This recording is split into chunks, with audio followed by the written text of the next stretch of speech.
how to recharge Amazon Prime in iPhone. Hi everyone, welcome back to our channel How to Geek. So in today's video I will simply guide you through the steps of how you can recharge or resubscribe to your Amazon Prime subscription from your iPhone. So make sure to watch the video till the end.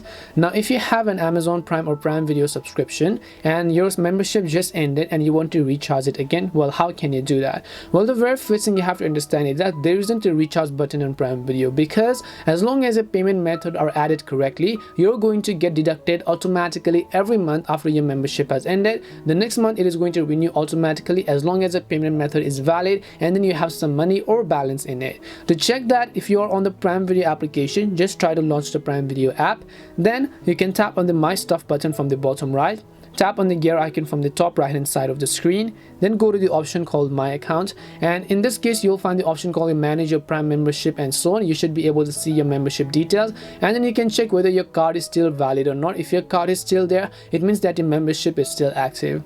However, if you don't find this, well, in that case you can also simply open up your Safari browser, and then first of all you simply want to come to primevideo.com. I'll also make sure to drop a link below. When you go to primevideo.com, again you have the option called Go to this specific website to watch. So just tap on this blue button again. It will take you to the amazon.com website. Now once we're on amazon.com website, make sure to log into your Amazon account.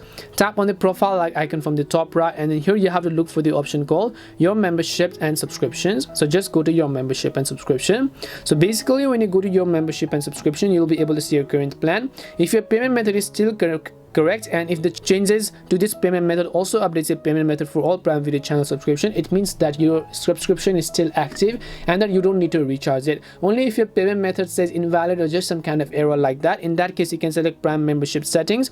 You can add a new card if you want to, and you can add a new Prime Video membership, and then you should be able to recharge your Amazon Prime. But as I said, as long as the payment details are correct, there's really nothing that you should do. You can just re-add another card if you would like. Hope this video helped you as to how you can recharge your Amazon Prime subscription on iPhone. We hope the video was really helpful, and if it did help you, then make sure to leave a like and subscribe to the channel. And if you have got any questions, feel free to leave them down. Thank you very much for watching, and see you in the next video.